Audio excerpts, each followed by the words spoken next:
కర్ణాటకలో ఒక అమ్మవారి గుడికి ఒక కోడలామె వెళ్ళిందంట. వెళ్ళి ఒక 20 రూపాయల నోటు మీద మా స్వామి మా అత్త జావాలి అని రాసి ఉండిలో వేసింది. ఉండిలో వేస్తే ఆ లెక్కింపు సమయంలో ఆ నోటు వాళ్ళకి దొరికింది. ఆ నోటు మీద స్వామి మా అత్త జావాలి అని రాసింది.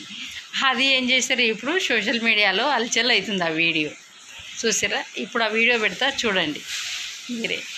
అమ్మవారి ఆలయానికి వచ్చిన ఓ మహిళ 20 రూపాయల నోటుపై మా అత్తగారు త్వరగా చనిపోవాలి అని రాసి హుండీలో వేసింది.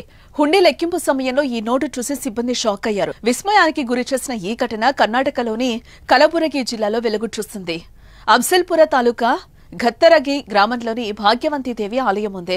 ఈ ఆలయంలో ఏదైనా కోరుకుంటే జరుగుతుందని స్థానికుల నమ్మకం. దీంతో చుట్టుపక్కల ప్రాంతాల నుంచి ఈ ఆలయానికి పెద్ద సంఖ్యలో భక్తులు వచ్చి అమ్మవారిని దర్శించుకుని మొక్కులు చెల్లిస్తారు.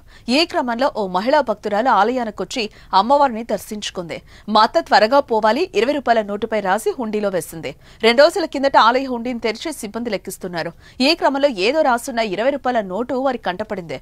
దానిపై మా అత్త త్వరగా చనిపోవాలని రాసి ఉండటం చూసి అవాక్కయ్యారు. అత్త చావును కోరుకుని హుండీలో కానుక వేయడం ఏంటి? అంతగా ఆమె వేధిస్తోందా? అత్త కోడల మధ్య ఏం జరిగింది అనే చర్చ జరుగుతోంది. ప్రస్తుతం ఈ 20 రూపాయల నోటు సోషల్ మీడియాలో వైరల్ గా మారింది.